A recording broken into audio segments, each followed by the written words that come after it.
on a décidé de développer, de construire quelque chose, justement dans un cadre BIM, pour résoudre cette problématique précise, encore une fois, entre la cohérence des PNID et l'exploitation des PNID et les modèles 3D. Bien évidemment, il y a un ensemble de documents qui nous ont permis à construire cela. À titre d'exemple, un PNID 2D historique, et le zoom que l'on voit, c'est qu'il voulait exactement la même obtention en 3D BIM. Il ne fallait pas que l'esthétique puisse en pâtir. Et le but, bien évidemment, c'était d'interfacer l'ensemble des datas. On va y revenir un tout petit peu après. Ici, souvent on dit que nous, en tout cas en industrie, que justement Revit n'était pas du tout adapté, là c'est un confrère, n'était pas adapté à l'industrie, et donc de fait, là j'ai pris exprès un modèle tout petit, peut-être plus humain, qui est un skid sur un projet, et donc on voit le Revit, donc c'est pour vous montrer la partie un tout petit peu qui a été développée, donc avec une palette spécifique, un plugin spécial qui contient l'ensemble de la bibliothèque des PNID 2D et puis des familles 3D, afin encore une fois de faire en sorte que les trois, enfin que le PNID et la 3D sont encore couplés, encore une fois, les deux sont synchronisés. Je vais prendre un petit peu de temps pour rentrer dans les détails, mais encore une fois, le but étant que on a exactement les mêmes nombres d'objets, la même codification, autant dans le PNID que dans le modèle 3D. Alors, ce que vous voyez à l'échelle d'un skid, on l'a également à l'échelle d'une tour de refroidissement et à l'échelle, par exemple, du HLC, mais qui est un tout petit peu plus complexe parce que c'est un dossier historique.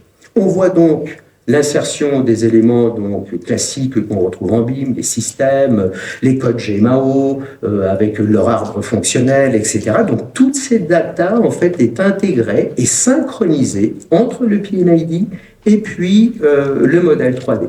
Encore une fois, toujours dans l'objectif de s'assurer que cette data reste cohérente de bout en bout entre le calcul et puis sa phase d'exploitation-maintenance.